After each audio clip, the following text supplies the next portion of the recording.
Chris is in Detroit. Hey, Chris, what's up? Hey, Dave, huge fan. Love the show. Listen all the time. Thanks. How can I help? Well, I have a staffing company, and I have a staff of about 7 internal employees. Last year, we did about $5.2 million in revenue. Way to go. Yeah, thanks. And I'm having some challenges with one of my recruiters. So she's been with me for about 2 years now. She's been the best recruiter in this role we've had so far as like generating revenue. The clients love her. She's fully engaged. She loves what we do, what she does. She's aligned with our mission.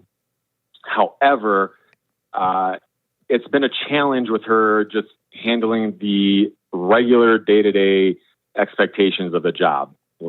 Simple stuff like documentation, follow-ups, things like that. I've attempted to coach her over the last year and a half. My managers attempted to coach her over the last year and a half. She continues to make the same mistakes. I even had her on a PIP about 6 months ago. Saw some improvement temporarily, but then she's reverted back to it.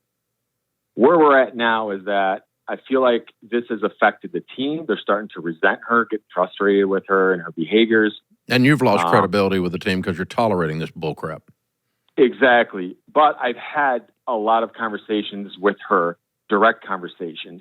And I'm just basically at that point where I'm mentally and emotionally exhausted, and I don't know what else to do. I don't think there's anything else you can do. I think you've done everything.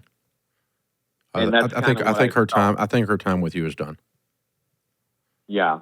And I feel like I already knew that answer, but I've been told in the past that sometimes I'm a little too brash and need to give people opportunities. You gave her 6. She's been on a program. You talked to her. The manager talked to her. You talked to her.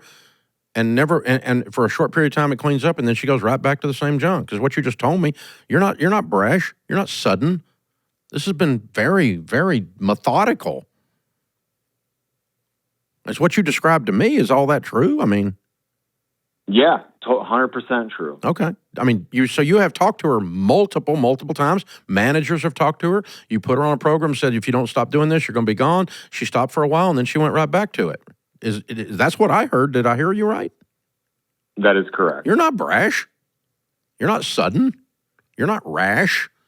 You're anything but. Rash would be you walk in, talk to her once, and then the next time you talk to her, you just fired her on the spot, and didn't even hardly talk about it. I mean, that might be a bit edgy, right?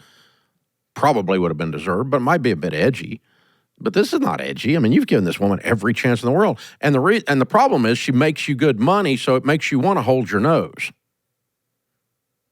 Well, decent money, not. I mean, she's one of your top recruiters, you said.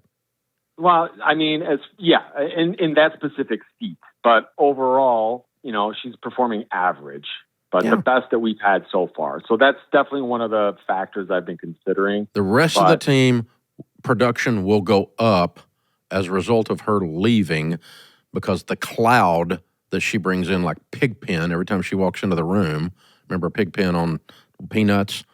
When she walks into the room, there's a cloud over you for not dealing with it, and over her because she gets away with it, while the rest of them are diligent and follow the protocols, follow the procedures, and aren't dropping balls. And yet we've got this one, sanctioned incompetence demoralizes. John Maxwell says that. And you're demoralizing the team. And you know that. You told me that. Your team will bow down and say, thank you, good Chris, good leader, when you actually finally take action. I'm sorry. I hate it for her. I hate it for you. It's painful to do this, but this lady's done.